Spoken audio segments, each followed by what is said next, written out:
Hai, salam sejahtera untuk kita semua. Saya Priscilla Mulyanto, Head of Sales PT Solsius Indonesia. Bersama dengan saya, Pak Andreas Suryadi Gunadi, Enterprise Business Lead PT Solsius Indonesia. Hari ini, kami ingin berbincang mengenai tantangan yang dihadapi oleh pelaku bisnis di era new normal saat ini. Pak Andreas, boleh di-share Pak, setelah Bapak bertemu dengan banyak pelaku bisnis atau customer-customer, apa sih tantangan yang mereka hadapi di era new normal saat ini? Oke, baik Priscilla. Jadi, seperti yang kita tahu, new normal itu membawa banyak sekali perubahan ya. Tidak hanya di level personal, tapi juga di level perusahaan. Ya, jadi contoh yang dihadapi oleh semua orang, misalnya perilaku konsumen yang berubah. Ya, jadi cara konsumen membeli atau mengkonsum produk dan services itu berubah di era new normal ini. Sehingga cara customer menyediakan produk dan services yang tepat pun akan berubah. Ya, itu dari sisi customer.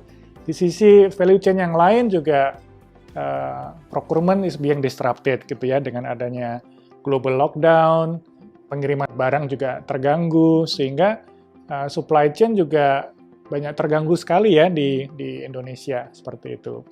Kemudian yang juga tidak kalah penting adalah talent, bagaimana talent bekerja di perusahaan. Karena seperti kita tahu, kita alami semua, banyak sekali kantor-kantor yang ditutup, sehingga mau tidak mau karyawan harus bekerja di rumah. Ya.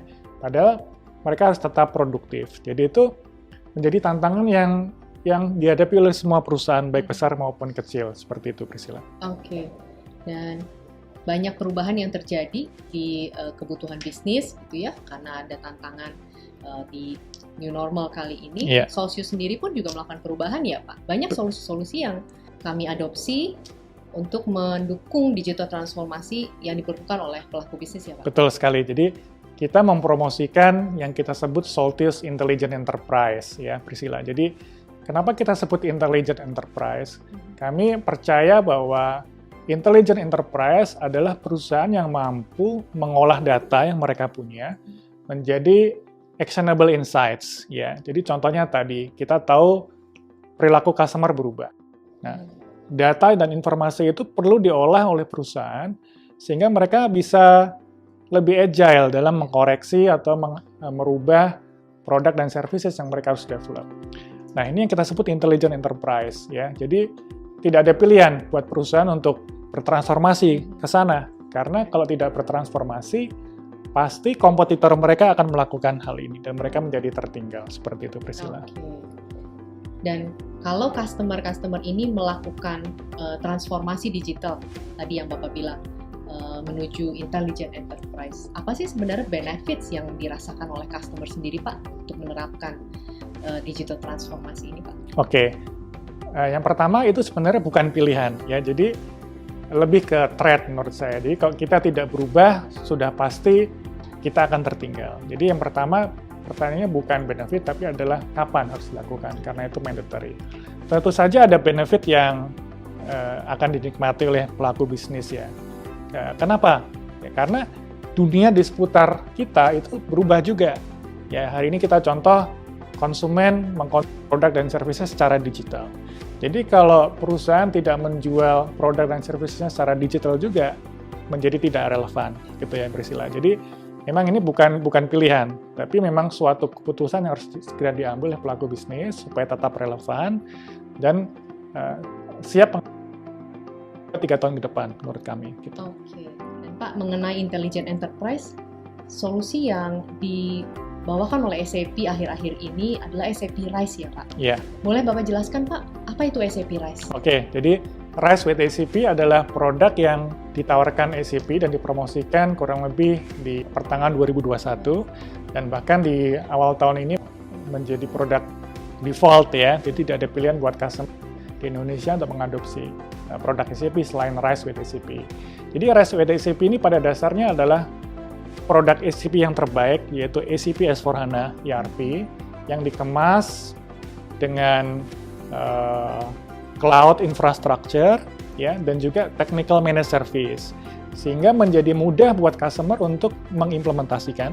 Ya, kita bicara time to value, ya, sehingga makin cepat dinikmati oleh pelaku bisnis, tidak lama implementasinya, dan juga mereduce total cost of ownership ya.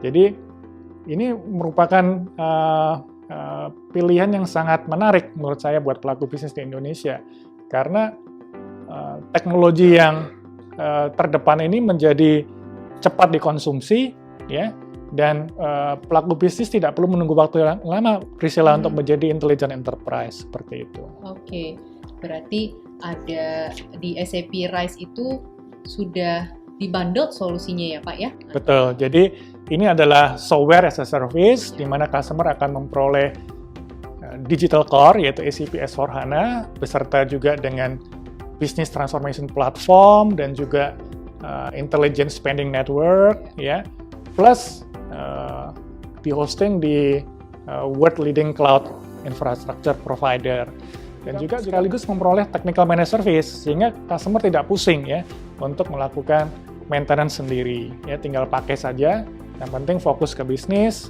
melakukan proses adopsi dan segera bertransformasi seperti itu. Oke, berarti align dengan pesannya Pak Andreas tadi, bahwa semua pelaku bisnis harus melakukan transformasi digital ya, dan SAP bersama dengan Solstice Indonesia mempunyai solusi yang cepat dan tepat untuk diimplementasikan, membantu perusahaan dalam melakukan transformasi menuju intelligent enterprise. Ya, gitu ya, tepat Pak, sekali, Priscilla. Untuk pesan terakhir Pak Andreas bagi customer-customer kita dalam melakukan digital transformasi, atau ada beberapa customer yang mau memulai untuk melakukan digital transformasi. Silakan Pak Andreas. Ya, jadi Solstice Indonesia sudah berkecimpung 20 tahun di Indonesia, Priscilla ya. Kami punya banyak experience di spesifik industri seperti consumer goods dan industri-industri yang lain. Jadi Solstice percaya dengan pengalaman kita di Indonesia dan di spesifik industri, beserta SAP yang selalu berinovasi dengan latest teknologi, kita bisa membantu customer-customer di Indonesia untuk bertransformasi. Karena transformasi juga bukan perkara yang mudah ya, perlu resources yang besar, dan juga perlu partner seperti Solstice untuk menjadi guide ya dalam proses transformation journey ini. Ya, jadi kami encourage buat customer-customer di luar sana untuk mengambil keputusan segera untuk merencanakan transformasi bisnis mereka, dan kami siap membantu ya, menjadi advisor dan sebagai partner ya, sehingga proses transformasi ini bisa terjadi dengan mulus seperti itu. Terima kasih Pak Andreas atas sharingnya. Semoga informasi ini bermanfaat bagi Anda semua dalam melakukan transformasi digital di perusahaan Bapak Ibu untuk menjadi perusahaan yang berintelijensia. Terima kasih sudah menyaksikan video ini. Salam sejahtera untuk kita semua. Terima kasih.